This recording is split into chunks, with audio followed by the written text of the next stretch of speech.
భాష ఒక్కసారి చెప్తే 100 సార్లు చెప్పినట్టే. ఇదేదో భాషా సినిమాలో రజనీకాంత్ చెప్పిన డైలాగ్ అనుకుంటే పొరపాటే. ఇటీవల కాలంలో కాంగ్రెస్ ముఖ్య నేత, సీనియర్ నేత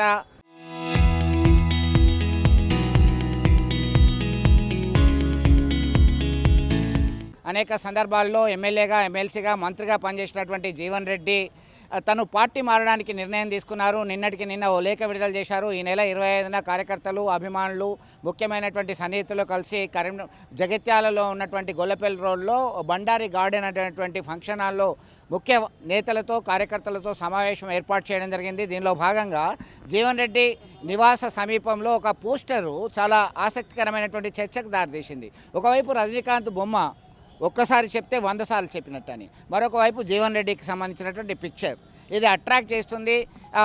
దేవుడు శాసిస్తాడు, మానవుడు ఆచరిస్తాడు అనే డైలాగ్ సైతం ఆయన చెప్పడం జరిగింది. ఎప్పుడైతే మంత్రి శ్రీధర్ బాబు, మంత్రి అడ్లూరి లక్ష్మణ్ కుమార్, ఇతర ముఖ్య నేతలందరూ ఆయనని సంధానించే ప్రయత్నం చేశారు.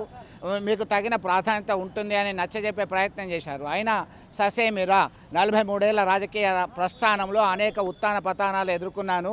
నాకు ఇచ్చే గౌరవం మీద నేను ఆత్మగౌరవం కొరకి, సెల్ఫ్ రెస్పెక్ట్ కొరకు మాత్రమే పనిచేస్తాను, పదవుల కొరకు కాదు ఎట్టి పరిస్థితుల్లో అని మరొక మారు ఆయన స్పష్టం చేయడం జరిగింది. ఆయన తీసుకునేటువంటి రాజకీయపరమైనటువంటి నిర్ణయం ఏ మేరకి తెలంగాణ రాష్ట్ర రాజకీయాల్ని ప్రభావపరుస్తుంది, ఆయనతో పాటు కార్యకర్తలందరూ కూడా వెంట నడుస్తారా?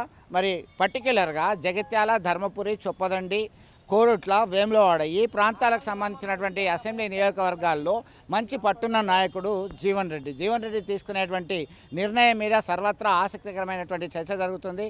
పర్టిక్యులర్గా త్వరలోనే బీఆర్ఎస్ తీర్థం పుచ్చుకునేటువంటి అవకాశాలు ఉన్నాయని చెప్పి రాజకీయ వర్గాల్లో జోరుగా చర్చ జరుగుతున్నటువంటి నేపథ్యాన్ని మనం గమనించవచ్చు. జీవన్ రెడ్డి వైఖరి ఎలా ఉండబోతుంది, ఆయనకి అనుచరులు, కార్యకర్తలు ఏ విధమైన సలహా ఇస్తారు, ఇప్పటికే ఒక నిర్ణయం తీసుకొనే ఉంటాడు. అయినప్పటికీ వాళ్ళందరితో చర్చించి నిర్ణయం తీసుకున్నా అని ప్రకటించడానికి మాత్రమే ఈ సమావేశం ఉన్నట్టుగా రాజకీయ వర్గాల అభిప్రాయం వ్యక్తం చేస్తున్నటువంటి పరిస్థితి. చూద్దాం ఏం జరగబోతుంది.